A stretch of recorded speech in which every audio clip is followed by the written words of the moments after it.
Order. This is the Digital, Cultural, Media and Sports Select Committee, and this is a hearing into sports governance.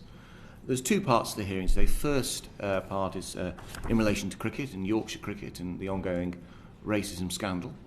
And then the second part will be where we question Tracey about the football review and examine issues around football governance going forwards.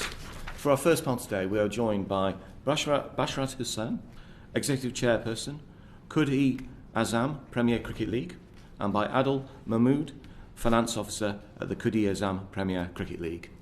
Basharat, Adil, thank you very much for joining us today. It's our pleasure. Thank you. Before we begin, I'm just going to go around the committee to see any interest that needs to be declared. I will do it for both sessions as well. I declare, first of all, that I'm Chair of Lords and Commons Cricket Club and that I've received hospitality from the ECB and the Surrey County Cricket Club in the last 12 months. Yes, I declare that I had similar hospitality and I'm a long-time member of the Frinton-on-Sea Cricket Club. There we go. Damien Green. I'm a member of Surrey County Cricket Club and the MCC, and for the second session I've received hospitality from the FA. Yes, and I've actually received hospitality from Manchester United as well. I forgot about that. Anyway, go on. Julie? For the second session, I've received hospitality from the FA. Okay, fine. And I also did from Glamorgan County Cricket Club in relation to the 100 earlier this year. We all have our crosses to bear. We won that game. I have received hospitality from the Premier League for the second session. Okay. Not recently. Second session, I've received hospitality from the Premier League. Right, great, thank you. Well, for what it's worth, I've received the hospitality of the Gambling Association at Lord's Cricket Ground. Okay, fine, thank you. Great. I've received absolutely nothing. I was going to say we're actually out of time now. He's not bitter about it. But as I say, thank you very much for joining us. I just want to know, Basharat, first of all, you can just sort of outline to the committee exactly what your thoughts were when you were listening to Mr. Azam and his evidence, and also what has been the reaction, you think, within the Asian cricketing community in Yorkshire? I think it's one of shock, thinking that being involved in cricket for nearly 3 decades, that the game itself has moved on tremendously. We just have to look at our national side, the success the national side had in winning the World Cup, and the representation that the national side had. So seeing what was happening there and seeing what was happening at grassroots and recreation cricket, which we are involved with, cricket was certainly on the up in terms of interest. And then to see something like that, I just felt that, putting cricket aside, the fact that an organisation, an employer, allowed such aspects within their organisation to take place without the course of action that was expected was a bit disappointing, to say the least. And for someone to go through some of the aspects that were mentioned in his statement and later in the media, it was just... I think there was, if we take a couple of scenarios, for instance, the fact of the loss of his unborn child and no empathy for that situation, having been in that circumstances myself, and the way my employer dealt with the situation was totally contrast. And it was a case of, we're all human, and I think we should be treated equally, and you always treat yourself like you would treat others, and that's all the expectation that you would expect. So hearing what he had to go through was a shock and a surprise. So it's a surprise. So does it resonate in terms of the cricketing experience of lower down the food chain, so to speak, within cricket in Yorkshire? Certainly, I think it's hard for me to say, simply because I'm not involved at that level. Certainly from a recreational point of view, on our day-to-day administration and running of the organisation, we welcome everyone from all aspects of our community, and we have a good diversity within the league itself, and that's what we hope that we can expand on and continue the good work we're certainly doing in order to eradicate aspects of those, because any sport doesn't have room for racism. We're there to play a team sport, and it requires 11 or whatever number of players that are playing within the sport. Do either of you play at all? I play. Yeah, I can see you nodding. So from probably it's best to put this question to you, Adil, actually, in terms of a grassroots perspective. Yeah. I played 30 years, really quite badly most of the time, and I have to say, if I heard anyone saying this language, they'd have been sorted out, frankly, in the dressing room. And I'd go back all that long way ago. So it seems to be absolutely astounding that language could actually be used in any respect. But is it outstanding is it beyond comprehension to you? Can you see that could actually occur? Well, normally it didn't happen to me, but I heard from a few people that it's the case, within the clubs and within the teams as well. So you can say that. But so if you repeat your question again, and then I'll... Yeah, no, look, I just want to get your sort of perspective in terms of whether or not what you heard from Mr. Azam was actually, in any way, was actually what your experiences, what your friends and colleagues' experiences within the game within Yorkshire. Well, to be honest, when we heard this news as well, it was heartbreaking, and then obviously we thought as well, like, what's he's going through all this time, and he's brave enough as well to came out and spoke about it. Within the grassroots level, like where we play, I play in Bradford League. Obviously, you feel like outsider. You never gel with the team. It's because this is a mindset in the culture within the teams and within the club, and it's been accepted from like I'm playing from last 8 years in Bradford League, and I felt the same. Like you always feel. I played in 3 different clubs, and I always felt outsider. I've never felt like okay, I'm part of the team. You played in the Bradford League. Yeah, I played in Bradford League. I played in Hayworth as well. But you never felt part of those teams. Yeah, definitely no. It's the culture and the mindset within the clubs. Yeah. What was the makeup of those 3 clubs that you played at in terms of, whether it was the South Asian origin, whether or not people were otherwise? No, like it's the first club that I played in, there was only 2 of us, South Asian players, and the rest was all English players. It was in a Wolf League. I don't want to mention the club name. And then the second club that I played, it was 3 of us, 8 South Asians. The club that I'm currently playing, there's 5 South Asian players. So as you can see as well, the South Asian players within the clubs and within the teams is increasing. The interest of the cricket for the South Asians is increasing, but the lack from the other side, like English people and stuff like that, so it's lacking. Clubs are struggling for the players as well at the same time, and they're mostly dependent on the South Asian people to come and play for them. But if you wouldn't give them the same sort of opportunity and wouldn't consider them as a member of your own team, that's what happens. You don't stay in one club. Always move to different clubs. Because when you play for a couple of years and then you realise, no, come on, man, just move on. There's always something happens and then you move on to the club.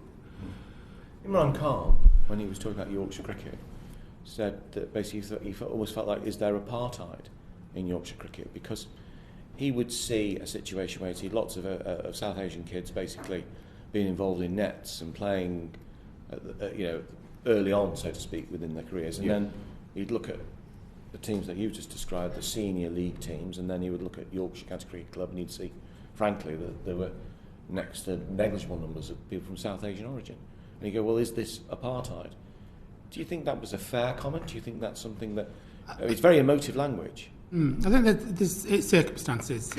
If we look at the studies that the ECB have done in recent action plans in terms of representation of the South Asian community and the percentage of recreation cricket that takes place, and then you contrast that with the professional game, there is a big gap.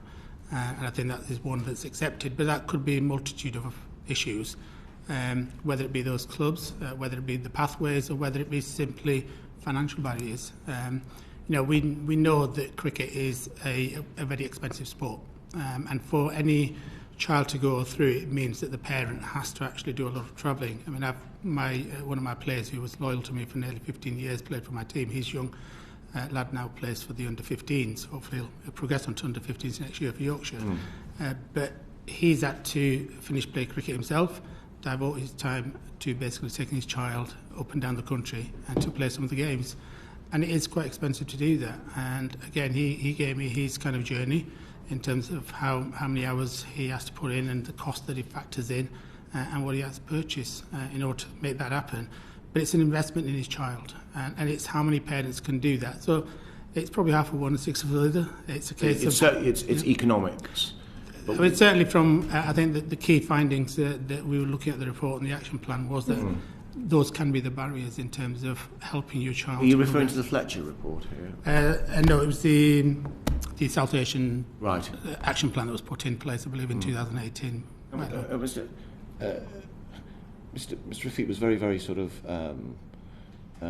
questioning about the support that he received from the PCA, but also, amongst that as well, frankly, the Asian Cricketers Association.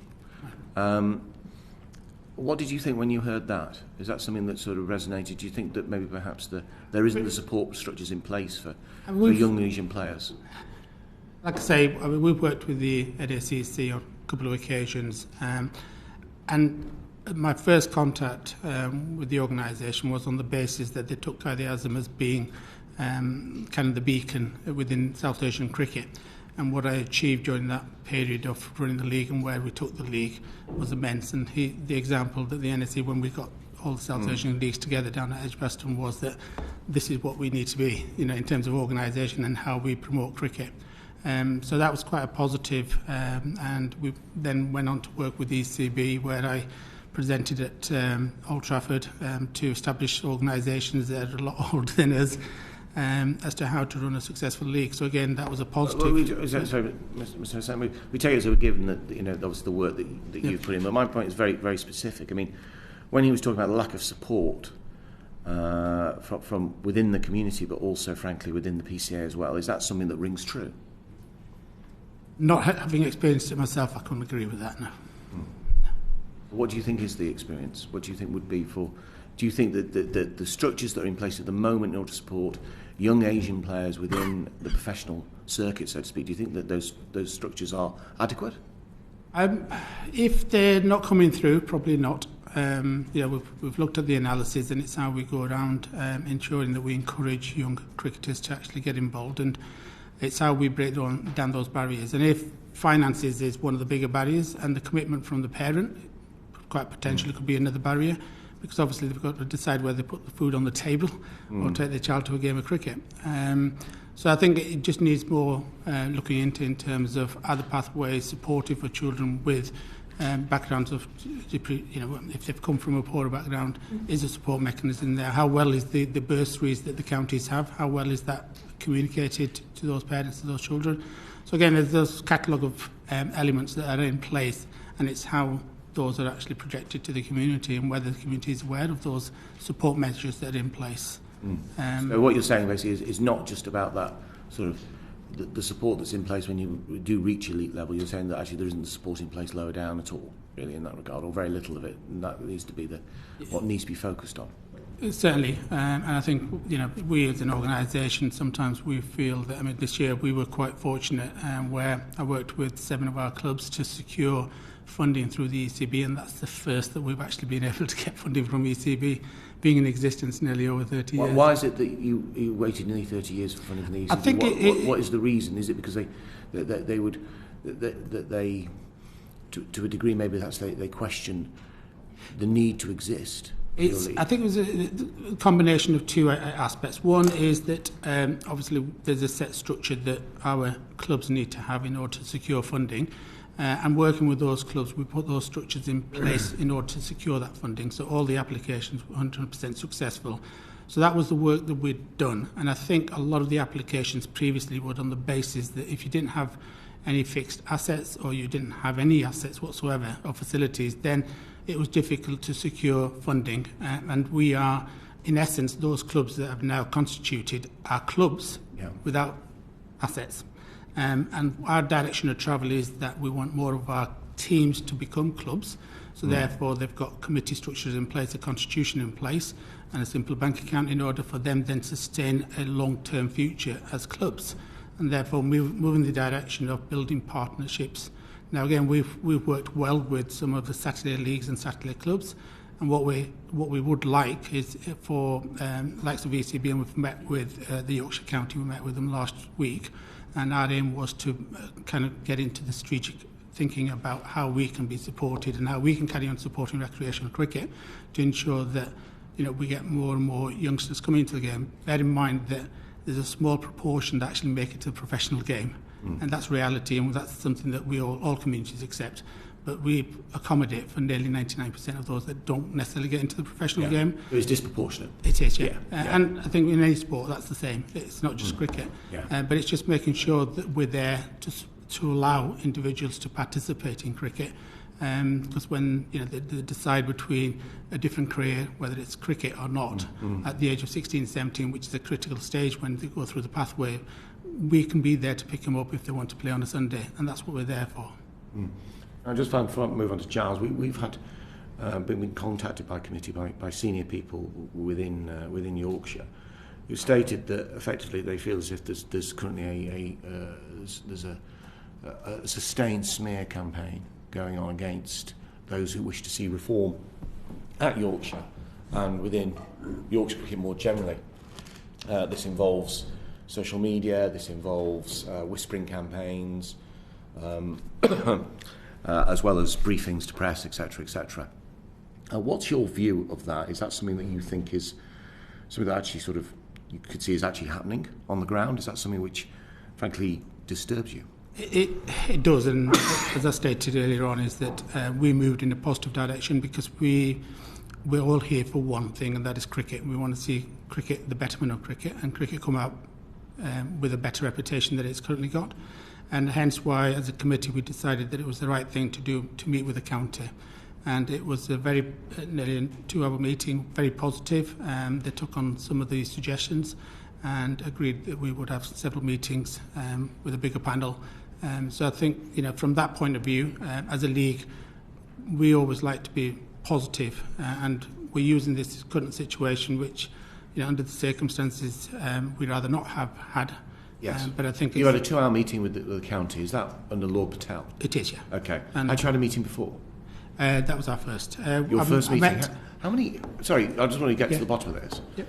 How many people do you effectively? How many people play in the league? In the Azam League? Yep. I think one of the celebrations we had is that we started with just over 1,100 players that were registered on the system. Yeah. And by the end of the registration system, we'd actually increased it by nearly 600. 1,700 about players. 1,700. You've been around for 30 years, and you've just had your first meeting with Yorkshire County Cricket Club. We met previous board members Right. on a couple of occasions. We hosted one of our cup finals at Headingley as well, and that was quite a success, and certainly a good thing for the outgoing chair, Mark, that organised the match to be played at Headingley. And for the community, it was quite an achievement, really, to host a final there, and we're hoping that we can do. That was Mark Arthur's, yeah? And when was that? That would have been probably 2013-14. Oh, just to clarify, you have after your recent, you have 1,700 members. You've been in existence for 30 years. You've played one game at Headingley in 2013-14, courtesy of the largesse of Mr. Arthur's. This is an absolutely shocking level of disengagement. I'm actually speechless, actually, that Yorkshire County Cricket Club could allow a situation to occur where literally thousands of cricketers are playing in their area, in their catchment area. And we all know that Yorkshire likes to go on about how they like to have Yorkshire White Rose values and Yorkshire born and bred playing for them. And yet, I'm just staggered that is all the engagement they've given you over that time. Why is that? I think it might be an issue that we've probably not approached them. Whether we felt that we needed to, I'm not sure. We've worked with the county boards, and we've been members of the county board probably now for a good 20 plus years. Again, I took the league in to become a member of the Yorkshire Cricket Board simply because if you're in the club, then you can access some of the funding, and that was traditionally what we got, and obviously the support that we got from the county boards as well. But what kind of materialised... County board's different to the board, the county cricket club, isn't it? That's right, yes. Because I've played board cricket, it's very different to county cricket club. So you've had that engagement on the county board, but not to that extent by Yorkshire County Cricket Club. No. I mean, you've obviously been very polite here, but this just smacks of racism. I wouldn't necessarily say that it was racism, but again, like I said, we as a I think you're league. being very polite, Yeah. Mr. Sain. Yes. I think your look to me says everything. Giles Watling. Thank you, Chair. I just want to clear one thing up. I thought the Azam was founded in 1980, Yeah. so it's 41 years. Yeah, okay, I just thought it... Just for the fact of the committee. Makes it worse, yeah. Yeah, exactly, thank you. And I love the collegiate approach with the ties. Thank you, Chair. Well, the thing is, if you're going to set up an organisation, the best thing to do is set it right. I'd just like to ask, going back to 1980, when the league was founded, why was it founded? What were the reasons behind it at the time? Well, it's interesting because a lot of questions, and as our chair said, you've got the media, thankfully, that support some of the thinkings. But many years ago, when I was first got involved with the Quaid Azam League, it was on the basis that there wasn't a structure in place. And one of the things I started doing was bringing back the founder members and bringing them to the award ceremony. So we sat down and had this discussion about why Quaid Azam started, because I kind of got involved probably 11-12 years after it was founded, and it was simply textile workers that had a free Sunday and decided that they wanted to play cricket, something that they played back at their previous country that they've immigrated from. So it was a case of we just want to get together, play a game of cricket amongst friends and enjoy it, and that's where it started. But the beauty about the game is that it's in our blood. Within the South Asian community, there isn't a great deal of competition with other sport. It's only cricket. Most of South Asian lads and girls who grow up just want to play cricket, and that's what it was. But it kind of extended and expanded to such pace that at one stage we had regular teams travelling from Nottingham and as far as Preston to play in West Yorkshire, and that was just the interest, and that's why, going back to my previous comment about the NACC, that's why we were used as a beacon. This league has expanded to the extent that people are willing to travel hundreds of miles just to play a game of cricket. Right. And it kind of just ballooned from there. And I think, again, we went from having 24 clubs to 30 in the previous season. We've already got 6 applications for this season, and now we've built up an associate membership with a very established another representation of South Asian cricket within the Dewsbury area. The league's been going for 120 plus years, and they were struggling in the previous season. So we went in with a supported associate relationship with them, allowing them to govern themselves, but with our technical and expertise support to run cricket leagues, and just simply save the league from disintegrating. So you would describe it then as an astounding success and to be congratulated on. Do those reasons for initial founding still exist, in your opinion? They do. I mean, now it's, I think I shared a survey that we did over the last 3 days, between Sunday and Tuesday. And again, the findings were no different than what they were nearly 30, 40 years ago. What is the criteria for qualifying for the league? It's simple. We have 6 criteria for the application process. We're open and transparent in terms of our processes, and that is, we put them on the website and everyone has access to them. So we usually look for a good ground. And again, it's an area of our concentration with the Yorkshire County in order to build better relationships with Saturday clubs, because they've got assets we don't. We rely on them to give us some of the facilities, and we are grateful for that, because without their support we wouldn't have a league, and we appreciate the work that the member clubs have done with those Saturday clubs. So again, that's one of the aspects of requirements. Obviously financial status is another. We again ask clubs to nominate at least 2 individuals that we can then train up to be officials. So the umpiring officials is a criteria. Having bank accounts, having a constitution. So the basics that you would need to become a club. And are those criteria under review constantly? Yeah. Okay. And depending on the circumstances, obviously one of the clubs was struggling with getting a ground facility, and with me being involved with cricket, I have a lot of contacts. So it was just a case of picking the phone up and asking a club and saying, would you entertain this club at a fixed rate of pay, and they were kind enough to say yes. So there is flexibility. Yes. That's good to hear. Thank you. So the initial foundation, it was primarily aimed at South Asian players. which you found was a more national thing than a sort of a local thing.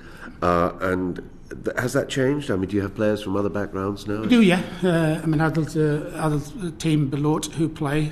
I was an official on there at the last game of the season, and we had two English lads and two black lads that played. One of them travelled all the way from Harrogate, which is quite a distance to come, right, all the way down to Huddersfield, which is where we were situated. So there's a lot of attraction from other communities, simply because of the level of cricket that's played and how it's enjoyed. So as things have changed, as things have moved on, do you think there's still a need for an Asian league? There is. Simply, as it's quoted, we've got 6 teams that are knocking on our doors that want a place, they just want to play cricket. And I think that's, again, going back to the point of what happened with our national team. The success of winning the World Cup has just immensely made more interest. And what we're finding is that there's more and more young cricketers coming in. And that's what we want to do, because when we carried out the survey last weekend, we realised that we are an ageing league and we need to do something about that. And the only way we can do something about it is that it's our children of the future that are going to be playing for the county, hopefully, is to keep them engaged, keep them in interest with cricket and keep them away. And one of the other aspects that I got involved with cricket was the fact that I just wanted young lads at that stage, going back 30 years ago, just to keep away from criminal activity. That was my initial getting involved. It's a very positive community thing. It is, yeah. And again, with cricket, as you probably appreciate, there's a lot more than the game. We're teaching team skills, we're teaching respect for each other, organising yourself to get up and meet with them. So there's all that. That's right. Yeah. So it's kind of that education aspect of it as well. Okay, but what are what would you say are the barriers that people might find when wanting to join existing local teams? I think it's contact sometimes, and as Adil alluded on, is that over the period, if I'll give you my example, my club, we've been going since 78, and we are now into our second generation players now that are playing.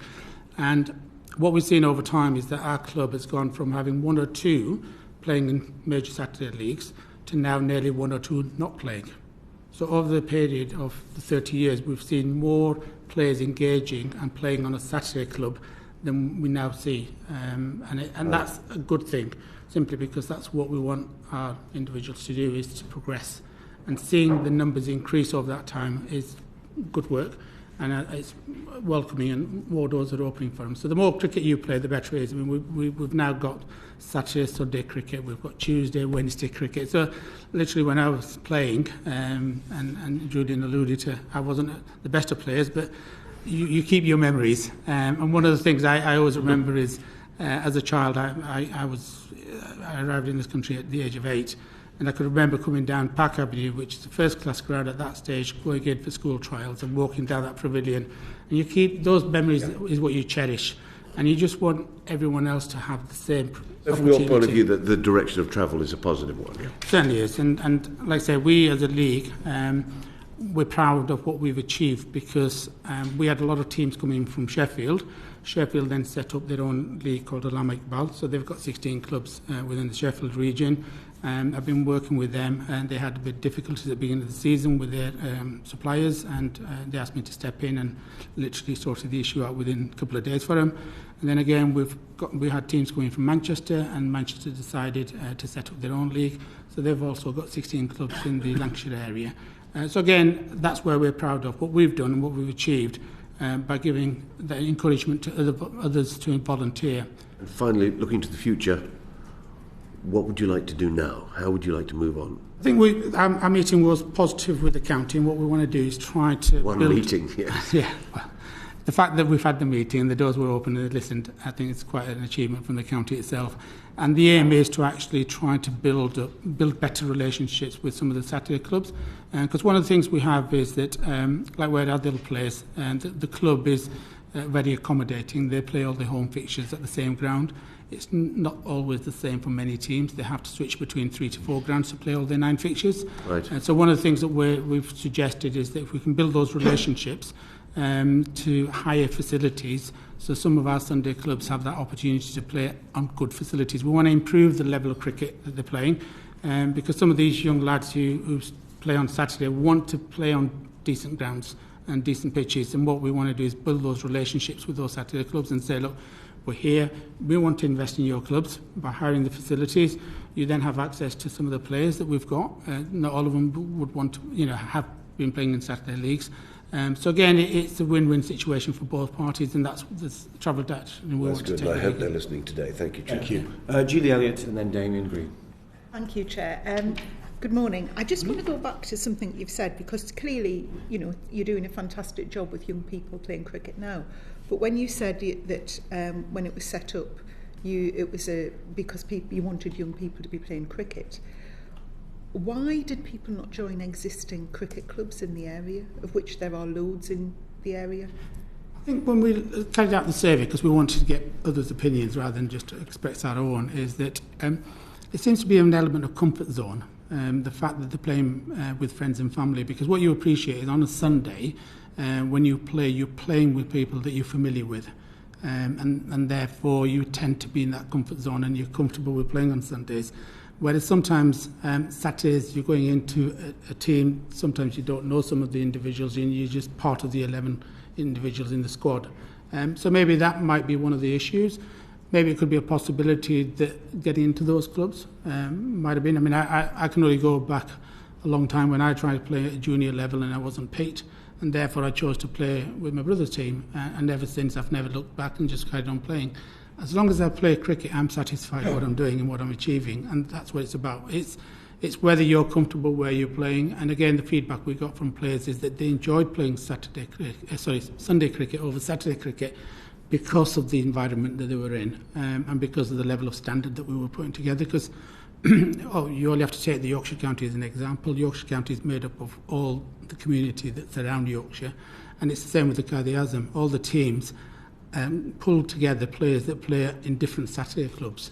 So you've got the best of the Saturday clubs playing in one club, so therefore you're playing at a higher standard. And again, that level of cricket is what the attraction is on a Sunday. And so maybe it might be the fact that they're just attracted to that level of cricket on a Sunday rather than a Saturday. But nobody from existing clubs reached out to any people in your community to come and play?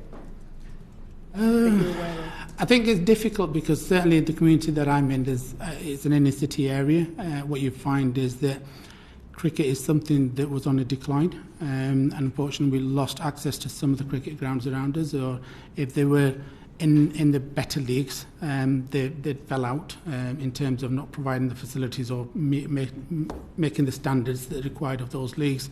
So I think over the last 10 years things have improved in terms of cricket, but I think we saw the declines in the previous to those 10 years, and I think that's where it's done a lot of damage. But 30 or 40 years ago, a lot of people played cricket. And they still do now, yes. Yeah.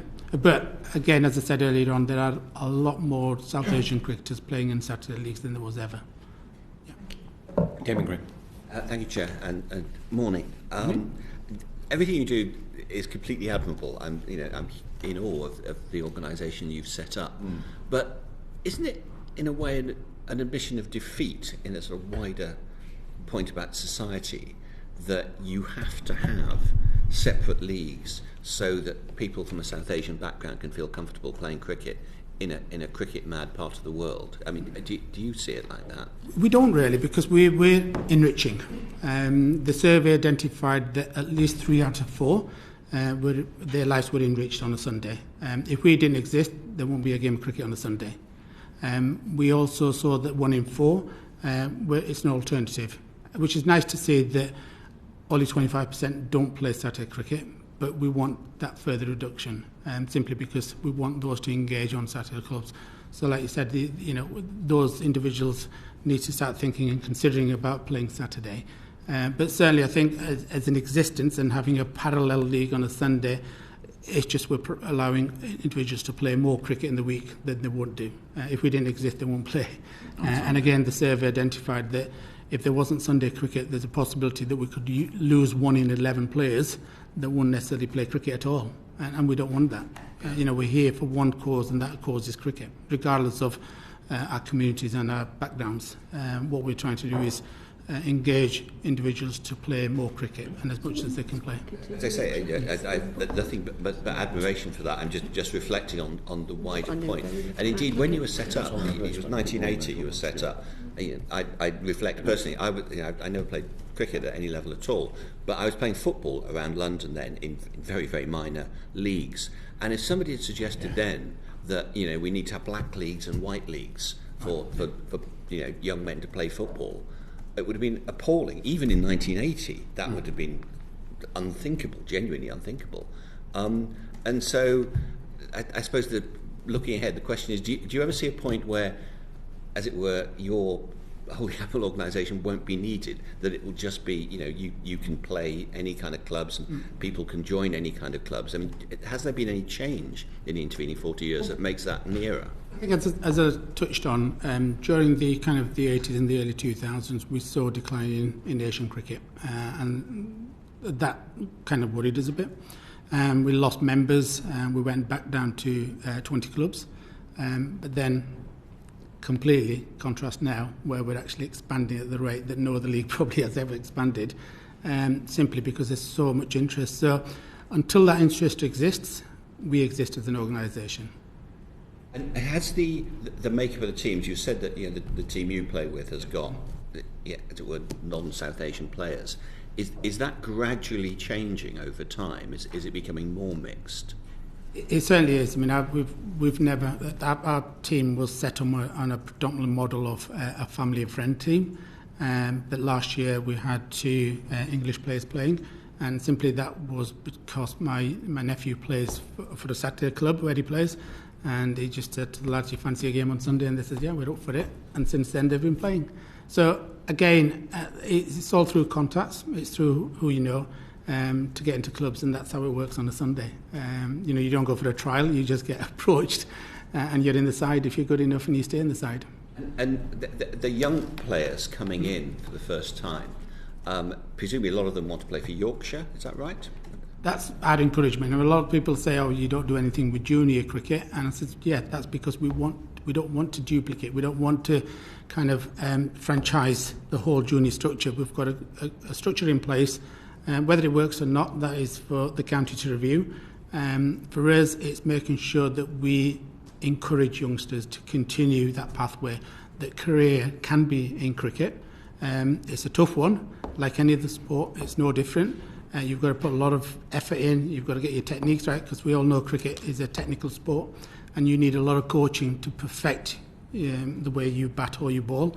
And that costs money, and there's a lot of coaching that you have to do. So, I think there's that reality that you can't just pick a bat or a ball up and expect to be playing junior cricket and getting selected for county. You've got to get it right. And that's, I think, for us as the league, our message is quite clear to parents, is that continue that path. If your child is talented and has the opportunity, don't waste it. It's important to continue engaging with the community, and important getting that message out. And we're hoping that what happens over the course of the next few months will change the attitude of the community in a positive way, and we continue engaging our youngsters in thinking about cricket as a potential career. Thank you. Quick question from Jane, and then Clive. Thanks, Jane Stevenson. Thank you, Chair. I'm going to confess I haven't played cricket since school, because an old girl of my school was Rachel Hayhoe-Flint, and it just occurred to me as you were talking, I wondered, are the same issues in women's cricket in Yorkshire? And does your league, do you encourage young girls to get involved, and do they face the same challenges of playing kind of cricket? confess, really, we've focused on men's cricket mainly within the Quaid Azam League structure. And I confess it's probably one of our weaknesses, but at the end of the day, there are enough structures in place to encourage young girls to participate. And again, we've got inclusion cricket as well, which we can't forget, because there's all form of cricket that's happening. So it's good to celebrate that, and we've allowed individuals, and we had a case where one of the club members registered one of the players, a men's player, who was hard of hearing, and then there was this challenge about, should he be participating in the league? And I said, well, it's inclusion cricket. Why not? He's not, because we unfortunately, we are an amateur league by status, and we don't. We have a constitution that doesn't allow professionals to participate, and certainly those that have played within the last 5 years. So you have to meet those criteria, and this individual was allowed to play simply because he met the criteria, and we felt that if he played inclusion cricket and the World Cup cricket elsewhere in the country, then it didn't really matter. We're open to anyone that wants to play, but unfortunately it is men's cricket. I just want to add one thing here.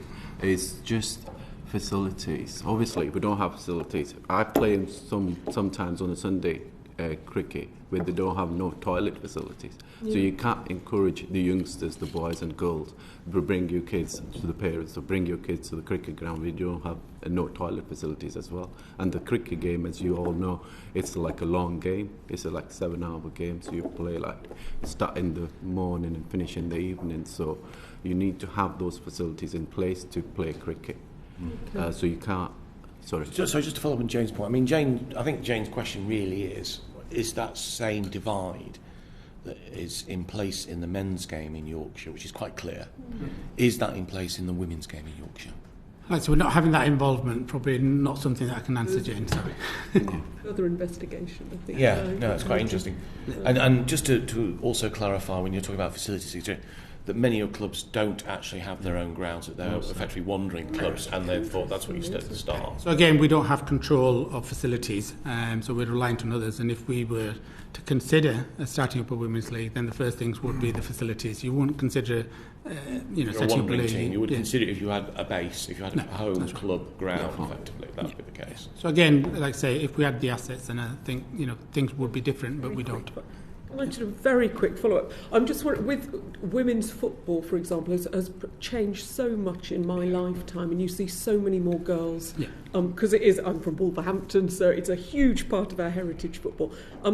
Are more girls from South Asian backgrounds seeing male sort of role models and wanting to get involved in cricket? Do you think that's... I think the only experience that we've had is that some of the work that we did with the county was about Park Avenue, which is now a hub in Bradford. And what we've found is that there's been good work done by Bradford Park Avenue to encourage more girls, and there's a regular girls team that actually plays on that ground. There is definitely more cricket being played in Bradford that involve girls and beyond. Definitely more than we saw decades ago. Yeah, thank you. I need to go and find out more about it. Okay. Thank you. Clive Efford. Thank you, Chair. Thanks for coming to give evidence today. Is Yorkshire's pyramid system unique to Yorkshire, or does it exist in other counties as well? Yeah, I know. I think the pyramid system is national, but again, like I said, with the guide the Azam, we're not part of that pyramid because we're not a Saturday league. We're purely a Sunday league, and we play within our own structures. Well, do Asian teams have the same difficulties breaking into that pyramid in other counties? Are you aware? I think it's difficult for us to say because, one, we're not involved with Saturday clubs that probably want to break through into those systems. We're purely a Sunday league that just entertains cricket on a Sunday. And so, just talking about your players and how they progress, do you have any feel for how many players do progress to play at a higher level into that pyramid? I think you've got, when you talk about higher levels, some of the players are successful within the local leagues on the basis that they're actually earning from cricket. A lot of players do actually play in Saturday leagues that are paid to play. So it's more than entertainment. There's a bit of a salary in there for them as well. And that is quite an achievement. Those individuals are proud of those. How many would you say that is? I mean, and could you give us an indication of how that might compare with other counties? I think in certain local leagues, it's quite prominent in two of the established leagues, and simply because they want to attract the best of what the county has. So in order to get the best, they have to pay. I mean, I'll give you my own example. One of our lads who plays in my team attracts a 3-figure number for a match. And you talked a bit about coaching, and that it's a highly technical game. You need to teach players the proper technique. what support do you get to actually do that? Do you get support? Do you get grants from the ECB? You know, is there money available to support you to develop the game at grassroots? Probably not, but there are enough establishments in West Yorkshire that do that. We have links with at least 3 academies that have set up over the last sort of decade who'd now provide that coaching level and coaching to a very good standard. You know, we've got some of the Yorkshire County players coming in, coaching some of the sessions, some previous county players as well. So there is a lot of coaching, and certainly the example I quoted about one of my lads whose child is playing for under-15s, he does invest in some of those coaching sessions for his child. So there is the provision, but it's down to the parents to basically pay for that. And again, I know there was mention about bursaries being available, and he's tapped into some of the bursaries in order to get some winter coaching going along as well. So there are structures in place that each county has, and it's how they invest that bursary on the basis that so would you say that you have equal access to that? You wouldn't complain about we don't have access to that simply because we don't have junior level cricket, and that is predominantly for those that play junior level. We tap into the sources of funds. So the 7 clubs that were successful in this previous season was the funding that ECB had made about getting cricket back in, and through the COVID situation that we went through. So obviously a lot of the clubs are supported by businesses. Some are so keen that they actually fund the clubs themselves. So obviously when there's no cricket, there's a loss of income. And the grants helped some of the clubs survive the difficult season that we went through last year. So that was quite a positive in terms of how the league supported the clubs to secure funding from the ECB, and we were kind of quite proud of those achievements. So you talk about you're not having your own base for clubs. Is that true about all the clubs in your Sunday league, or We've got 2 clubs who've secured facilities and who have been given a bit more control over the Saturday club. And the spin-off of that is that they've got access then to Sunday clubs, Sunday facilities, much more predominantly. And I think that's been the positive. And what we want to do is build those partnerships like they've done and extend that to many more clubs. And the more we do that, the more sustainability we achieve for those clubs as well as the league going forward. And so do you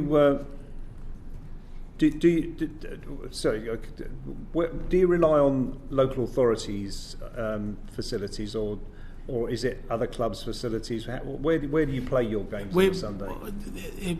Over the period, one of the things that I did as a strategic direction was to move away from local authority facilities, simply because we felt that the standard of facilities weren't what we wanted to be, and it wouldn't attract good level of cricket. So I was fortunate, probably about 15 years ago, the leader of the Birmingham Council rang me up just out of the blue and said, Basharat, how is it that you're sustaining your own league? You've got private facilities and you're not reliant on the council for any funding. I said it was a 10-year strategy that our application process at that point encouraged individuals to get private facilities and encouraged them to move away from council facilities and therefore playing better level of cricket. And that's what we achieved over that period, and we were quite successful. And so we're less reliant on the council, knowing that the council, I mean, particularly the area that I live in, there isn't any council facilities, it's very limited. Our ground that we use is part of a private school now. The council handed it over to them, and since then it's been the best thing they did because the facilities have been brought up to a standard that matches any other. We've got changing facilities. We're fortunate where we've got toilets that accommodate ladies there because it's a mixed facility. We've got football, cricket there, as well as archeries. So there's a mixed users, but that's a good model to use where things have improved. But that's in association with Sport England as well as the school that now take over the responsibility. But our long-term objective is to move towards partnership with Saturday clubs and having consistency of access to those facilities. If they allowed us. Last question, because Azam has opened up a debate about not just Yorkshire cricket but cricket in general and how we go forwards. And I think this is a time for us to look to the future. So from your perspective, what should that future look like? What would you like to see Yorkshire Cricket, the ECB, Sport England, whoever doing to I think break down those barriers? Yeah, certainly. I think for us as an organisation, this is an opportunity. It might be a once-in-a-generation opportunity, and we're trying to make the best as we can for the sport and the sport of cricket. And if we can come up with some aspects of the county strategy, that'll be an achievement in itself, because that is only for the betterment of the cricket and the community, the wider community as well. So really that's what we want to achieve. I think it's unfortunate that these circumstances have arose and we've got to this situation, but I think as an organisation we think positively. We'll work with the county, the boards, to ensure that as a league we're sustaining ourselves and we can move forward and develop our clubs, our teams to become clubs, and the more we do that, the better it is. Thank you. Thank you. Kevin Brennan. Thank you, Chair, and thank you both for coming this morning. Mr. Hussain, the players who play in your league, how many of them will have played as a youngster formal cricket in some way, shape or form, been part of a structure of that kind at school or in a club or in an academy or somewhere? I would say probably more now than there was 10 years ago, right. Simply because... What sort of proportion would it be, do you think? It's hard. I mean, if we look at the analysis that we did, it was a very small proportion. Right. It doesn't so would it be fair to say that most of because it's an adult league you've got, and yes. Most of the people coming to play in the league, they're playing amateur recreational cricket on a Sunday. They won't necessarily have been through any structures and been formally coached or anything. They just love the game. They may have played it with their friends in the park, etc., etc. There are pockets of lads that are still playing that have gone through the junior system, and looking at those are probably the better of the players, and you can see that straight away in whether it's a bowling technique or the batting technique. So you can see the quality of what they've gone through, and they do stand out. Because you know what I think what this has revealed, Mr. Rafiq's evidence to the committee and this whole Yorkshire County Cricket Club scandal, is this extraordinary statistic which he quoted to us when he gave evidence, that you've got 30% of people playing recreationally, are from South Asian backgrounds, and only 4% of players at the elite professional level are from South Asian backgrounds, and that's got worse, over the last few decades. You're painting a picture of things getting better, which they are in terms of your league and its organisation, and the wonderful, richness that brings into people's lives. But at the professional level, it's not happening for players of South Asian origin in England and Wales. Glamorgan is my local county cricket club, and its ground sits right next door to the most diverse community, in South Wales, in Riverside and Cardiff, in my constituency, nearby Grangetown. But the pipeline the leaky pipe doesn't seem to work. Now, there's this ECB South Asian plan. Were you involved at all and consulted about that when that was drawn? No, unfortunately that was the only time I was out of cricket. So I wasn't in organising. Was the organisation consulted then, if you weren't personally consulted? I don't think it was. I think they did, reading the whole summary, there seemed to be that teams were sent out from ECB to gather that information, and that's how it's come back into allowing the survey. I think one of the things I can certainly say about the fact that, from a junior point of view, and the recent reports that are coming in, and now the recent action plan from ECB, is that I think in any organisation, transparency is absolutely critical. Right. Whether it's sport or whether it's in education, if you're assessing a young person, whether that be in the classroom or whether that be in the nets, it's critical to give that feedback and to say you haven't been selected on the basis of X, Y, and Z, and that has to be transparent. And I'm not sure whether that has been. Okay. And it's difficult to make a judgment call. I'm interested in this the plan, the South Asian Cricket Plan, because that was published, I think, in 2018 and launched by the ECB. And did the NACC have a role in the group that's sort of set that up, as far as you're aware? It's difficult to say. Like I said, I wasn't involved at that stage. I was looking at actually some of the action points that are in it.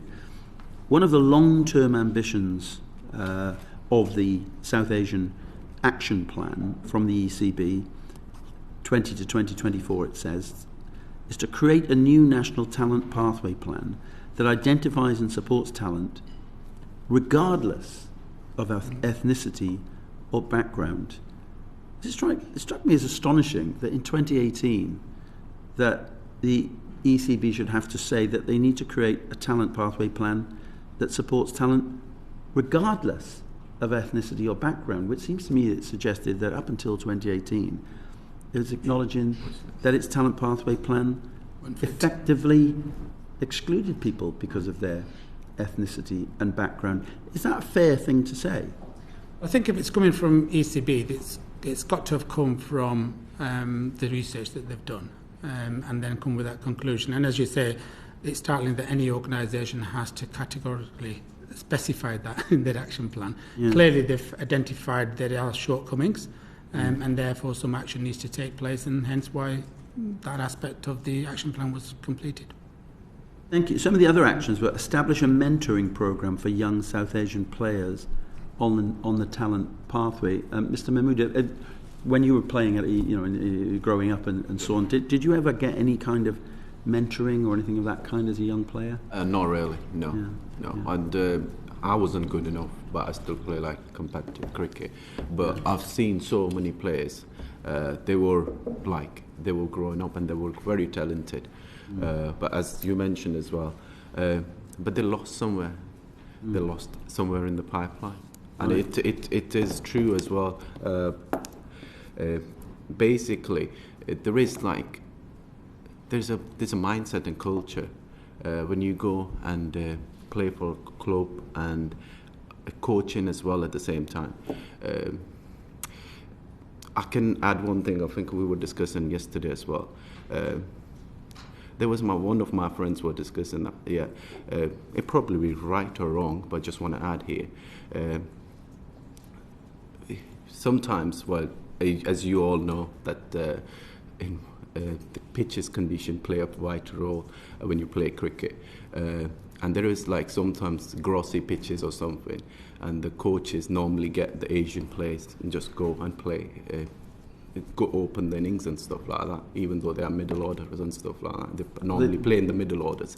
So it's like a coaching mindset as well. When there's a flat pitches, when you can go and get scores, huge amount of runs. So that's the coaching mindset. So there's an assumption that definitely there is a mindset that the white players should be put in on the flat track. Flat tracks, and then obviously when it comes to the stats, you always get the stats, and so and you make the decisions on the stats.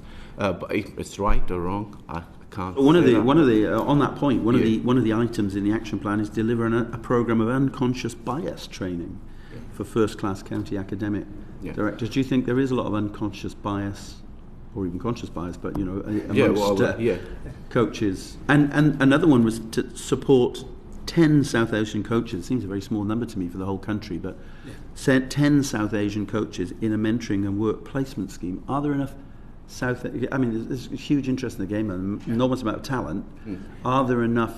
Is enough being done to get South Asian coaches who might, one would hope, not have any unconscious bias that would allow players to come through the pipeline in the way that or make it more possible? I mean, previously there's been a lot of funding that's gone in. NACC has been one of the organisations that's funded a lot of the coaching courses that we've done within our region. But I think, does that refer to high-level coaching? I think that might be why it's such a small number. Elite coaching, I think they're talking about here, Yeah, so it will be. And I think that's, we've seen one recruitment in Yorkshire, which both Adil and myself were involved with, this individual that's secured. How many elite coaches would there be, do you think, across the country? Would you have any idea? Or? Well, if it's... I think that might be just at county level at particular areas by the sounds of it. Really, there a third of them ought to be from South Asian background if the interest in the game were reflected in the coaching statistics. Well, again, we're talking about elitism as opposed to general coaches. I think there's a lot of general coaches that are available and people do have access. And as I mentioned earlier on, we've got quite a few academies that provide that facility, but it's done at a cost. So this plan was launched in 2018. Has it had any significant successes or made a marked difference? I think for us as a league, probably not, because we're the senior cricket. Understood. And we don't engage in junior cricket. Those leagues that provide junior cricket are probably a better platform to ask the question of. Okay. Do you have any anecdotal reports of what people think about it, or do people not think about it, or do they think from a league perspective, we're encouraged that the numbers coming through are certainly increasing, and that's because as a South Asian community, we saw a decline in numbers, which was worrying. And I think what we're trying to do is change the way the game is played in order to attract more to come into recreational cricket. I suppose it might be quite difficult for you to say whether this plan is still fit for purpose if you're saying it's not really impacting on your league because of the nature of your league and so on. Yeah. But would you have any thoughts about if there's anything else that should be being done to make this plan more effective? I think what we've highlighted with the county is the way we want to go forward as a league, and that's build partnerships, positive partnerships with local grounds, and therefore having access and building those partnerships that we can have more community cohesion between the Saturday and the Sunday clubs. What's the standard like of your league compared with the Saturday leagues? Well, if you're willing to travel 100 miles, it tells you all. Literally, I mean, we've got players that just travel the distance simply because they just... Do you ever play against any of the Saturday teams in any we used friendly challenges? I mean, I'll give you a scenario. When we joined the boards, we also were allowed to play our under-19 team. In the first year, our under-19 teams got into the semis of all the leagues in our county. Okay. And in the second year we were in the quarters. So that was just a testament to the standards that we were played in our league. If we can reach the semi-finals of an under-19 competition, which is all the best that Yorkshire had, I think we were certainly on good grounding and proud of our achievements. Finally, as a matter of interest, how integrated within the South Asian community do the teams tend to be? Do they tend to be teams that are made up mainly of players of Pakistani origin or Indian or Bangladeshi origin, or is it tend to be fairly integrated? We've got very much mix, and we're proud of that. I mean, I'll just give you a scenario that both India and Pakistan aren't best of friends, but in terms of our teams, we have players from both sides playing within the same club. Okay. So we don't Thank have you. an issue. Thank you. Julie Elliott. Thank you. Just going back to what you just said there about getting to the semi-finals, have any of those players broken through into professional cricket? When we played the under-19s, we were talking about mid-90s, maybe early 2000s, so it's a long time ago. Yes, but there were still cricketers of a certain standard. Oh, there were. Are you aware of any of those people breaking through into professional cricket? Not any of those. Or even county cricket? No. There were certainly good cricketers, and some of the teams played against individuals that they looked up to. When I was young myself, when I started playing the league, there were some players there that I would have said that deserved playing in county. They were that good. Why didn't they?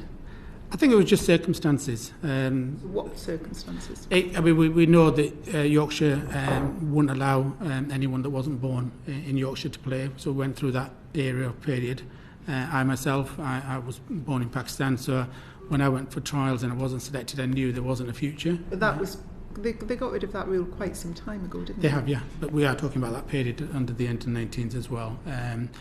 But the positive out of it is that we wanted to participate in a platform that treated us equally, and that's why we engaged in the under-19s and engaged in the county board membership, is that we wanted our players to acknowledge that as a league we were just as good as any other league, and that's why we played the under-19 competition to give that just as good but not breaking through. No. Adil, you were nodding and smiling. You're a different generation looking around the room than everybody else here, so your experience of both playing cricket and a coach is probably different than others in the room. Can you tell us about your experience, because you've nodded and smiled but at various things that Mr. Hussain said, but what was your experience of coming through? Were there opportunities, or tell us about it? I was born in Pakistan as well. I moved there when I was 17, so I didn't play like more of like a young age cricket here. But when I got here, and I played different league games, but I didn't play the young game cricket here. The youngsters like The only thing that I experienced by looking at the youngsters than me when I was playing, when I was 17, and there was kids playing 9 and 11 and 13 in the same club. There was a lot of Asian players in the I think age groups, but I haven't seen anyone progress to the county level, to the higher level, and they were talented enough. I don't know what's wrong within the system, what's wrong somewhere that they are not making through. They're clearly not making it through. Yeah, so they are not making it through. As you can say, the stats as well, that 30% of the Asian people play cricket, but only 4% makes it through to the county level or to the higher level. You coach young people, that's correct, isn't it? You coach people in cricket. I don't. Sorry? I don't coach, yeah. You don't? Oh, Yeah, sorry. No, sorry. Oh. I don't coach, yeah. Oh. I just play cricket. Sorry. And run the, Brief says you coach, but never mind, I apologise for that. No, that's so, you know, the people who coach Yes. cricket in your community, do they ever say to you, if people are good, is there any encouragement to say you could be doing this? Have you thought of trying for the county or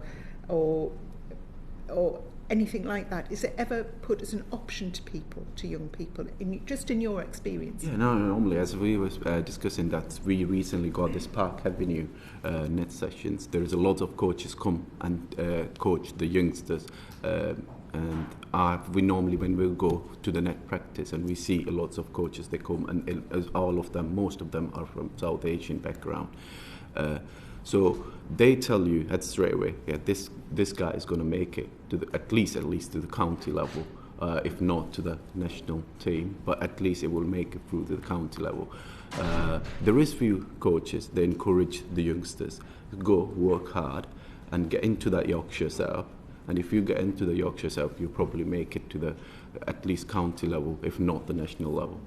What do you think the barrier is there that people aren't getting through that? Obviously, we previously wouldn't have enough coaches, but we are increasing number of it. And then also for the South Asians, is just the facilities, that we don't have that much facilities available. If a youngsters wants to play Sunday league, yeah, and we don't have specific ground every Sunday. So if the parent has to take his kids to 20 miles outside of the city, then obviously it takes an hour to get there and then an hour to back as well. And I touched on the facilities of toilets and stuff like that. You can't encourage boys and girls to come and play if you don't have facilities available. But there is Saturday leagues where lots of South Asian plays, youngsters as well, under the group of age group of 11, 13, 15. I've seen some, there's only few that made it to, they stayed with the same club. They keep switching the clubs as well. But if you stick to one club, so I don't know why do they switch the club. It's just because they're not happy with the club, or there is something, the mindset or the culture within the club, they don't accept them, or which at the early age, when you're 11, 13, you take things seriously. And if there is any words has been said or spoken about you, obviously it disheartens you and you just go away from the cricket and try to focus on some other things rather than cricket. So I think there is something in that pipeline which stops lots of people to go through and play for the competitive cricket, like county level or national level. So, changing tack completely, we had the ECB here a couple of weeks ago talking to us, and to be fair, they've acted quickly and produced a report, a plan, a 12-point plan to address the issues of racism in the game. Do you think that what they're proposing will do that? Will it work? Well, I think there's this recognition, isn't there, that more work has to be done. And it's more work or any work? I think more work, let's hope so, not any work. It's just a case of really, obviously as a board, as a governing body for cricket, they're accountable for making sure that the game and the way it's travelling goes in the right direction. What we've seen over the past month, I think, has been a backward step in terms of the South Asian community, and it's how we can continue to encourage elements of the community to be positive and to work with, like I say, we've gone out of our way to work and have built a relationship with the county, and that might be in part and parcel extended to ECB. As we're here as an organisation, we can promote the game, we can encourage the pathways to improve. If it means there's an element of communication that's not quite clear to that community, we can support that mechanism and give confidence to the community that when you're at the age of 11, you might be enthusiastic about the game, you might want to, and you might have the talent. It's making sure that, as Adil has touched on, is making sure that you continue that enthusiasm all the way through. When you get to 16, 17, you do your GCSEs, you do your A-levels, there's distractions, and the distraction is, well, I've got to make my mind up. What career do I want for my future? Do I want to play cricket, or do I want to be something else? And I think those aspects, and we see that. And they face any young person. That's not specific. That's not really tackling racism, because those issues are there for anybody. They are, but they may be more so for the South Asian community because of parental support. If the parents say, look, you're not making any progress with your cricket, are you going to think about becoming a doctor or a dentist or something else, an accountant? Then you might have those pressures upon yourself to think about reality and say, well, do I want to carry on with my pathway of cricket? Am I talented? Am I going to get in? Because I have to come back on that, because I think, as I say, I think that's across the piece, and people have to make choices in life, whichever background you come from. There's something sadly gone wrong within cricket, because the numbers speak for themselves. Young cricketers from South Asian communities are not breaking through in the numbers that they should be. Now, something is not right there, and what I'm keen to know is, do you think this report is going to make any difference? I hope so, for the betterment of cricket, and I hope that some of the pathways are much more transparent. If they weren't, at least that way the evidence is going to be there. At the moment it's anecdotal. We don't know whether it's breaking through because the talent is there.